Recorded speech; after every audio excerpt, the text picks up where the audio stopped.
Jordan Hicks, the former reliever there, signed with the San Francisco Giants for 4 years, $44 million. The Giants have been swinging and missing a lot the past few off seasons. When you think about it, Aaron Judge, Shohei Ohtani, Yamamoto, Carlos Correa, Corey Seager. I mean, that list keeps going on, but they finally land somewhat of a big name, I guess, in Jordan Hicks, one of the premier relievers, pretty notable for just throwing absolute fuzz out of the bullpen.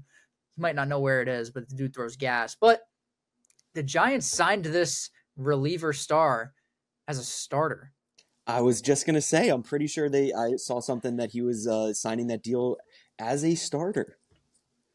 First time ever, or first time weird. In the bigs. Yeah. I don't know if I like that. It's not uncommon to see a starter start his career and then transition to a reliever. It is kind of rare to see a reliever kind of transition to a starter role. Mm-hmm. I can't remember the last person I saw do that other than Michael King, who I don't know if they used him as like an opener and he just kept rolling. I don't know if the idea was to consistently start him, but Michael King was a starter though when he came up. If you remember his rookie season as a Yankee, he was originally supposed to be a starter. That failed, and they said, "Let's move you to the bullpen because you throw a pretty nice sinker."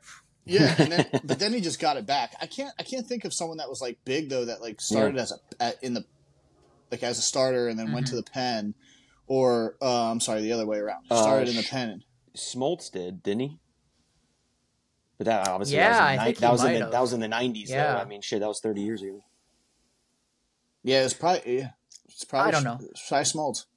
I don't like this. I like the signing. I don't like him going to be a starter. I think that, I don't know. I have a lot of questions. One, do I think this is going to affect him in any way to where, like, obviously you're going to be pitching a lot more. We have seen countless times that guys that are throwing more, especially with the time, the pitch clock, and it's affecting arm injuries, people not being able to use spider tack and whatnot.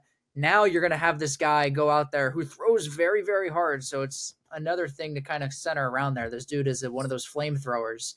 And now you're going to be asking him to throw like 6 innings.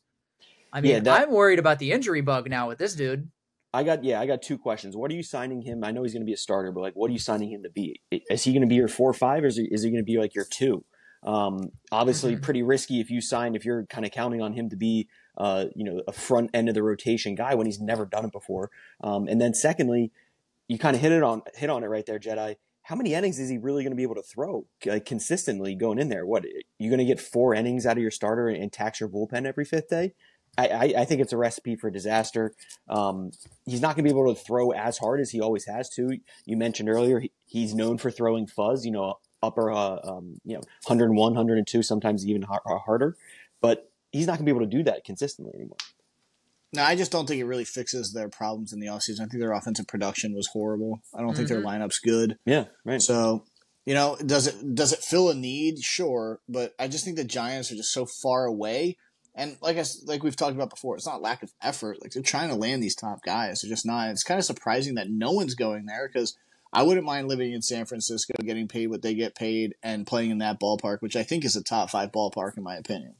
It's because of the taxes. It's too much money. Yeah, taxes are bad. A lot of the players say that it's like ridiculous, the income tax in San Francisco. Well, they don't want to go. And just the ascension of the D-backs too. Nobody were expecting the D-backs to come out of nowhere like they did, and all signs are pointing to them continuing this trend and being that number 2 team behind the Dodgers. Yeah, I agree. Yeah, I mean, I don't know if this is something to get used to. I'm going to call it. I wish him the success. I like Jordan Hicks, but I think that he's going to be a failed starter. They're going to move him back into the bullpen like halfway through the season and just say this is not working out. I just don't understand how you can go from being one of the better relievers when he's on. I always would probably consider him like a Chapman. When he's on, but when he's off, it's like, all right, we got to go through this rough week and a half. Yeah, rough week and a half patch. But I don't know. The dude's bread and butter is throwing 102 miles an hour, blowing it by guys. He's not going to be able to do that 7 innings. So now he's probably going to have to find different pitchers to throw. I'm curious how he adapts, because maybe he throws 102 the first 2 innings, but after that he starts throwing 98, 97. Does he start getting hit around a lot more because he's not blowing it by guys? Yeah, and last thing too on this, with Hicks, relievers I feel like are notoriously streaky too. They can be completely dominant, and then they can, the ball looks like a beach ball to hitters.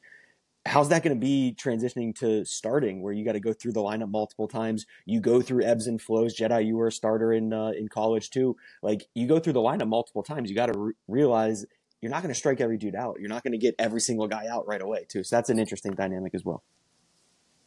I mean, at the end of the day, though, it's nice to see the Giants finally land somebody because they've been trying to get somebody for so long. So happy to see that.